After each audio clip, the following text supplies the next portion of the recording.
মধ্যপ্রাচ্যের নতুন শক্তির ভারসাম্য গড়ে তুলতে কূটনৈতিক তৎপরতা তুঙ্গে।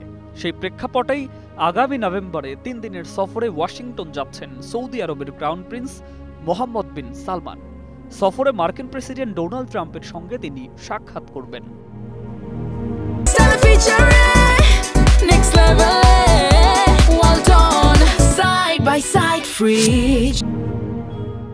মঙ্গলবার সৌদি সরকারের ঘনিষ্ঠ একটি সূত্র ফরাসি বার্তা সংস্থা এএফপিকে তথ্য জানিয়েছে।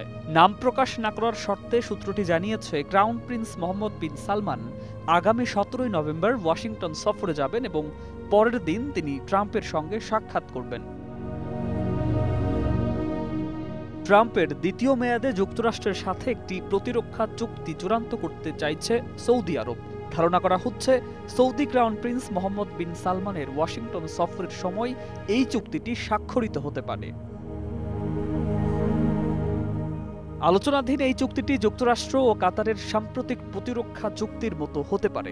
ওই চুক্তিতে যুক্তরাষ্ট্র প্রতিশ্রুতি দিয়েছিল যে কাতারের ওপর কোনো সশস্ত্র হামলা হলে সেটিকে যুক্তরাষ্ট্রের ওপর হামলা হিসাবে বিবেচনা করা হবে। কাতারের সঙ্গে যুক্তরাষ্ট্রের এই চুক্তিটি হয় 1 মাস আগে। সে সময় ইসরায়েল দোহায় হামাস নেতাদের ওপর বিমান হামলা চালিয়ে হত্যা চেষ্টা করেছিল।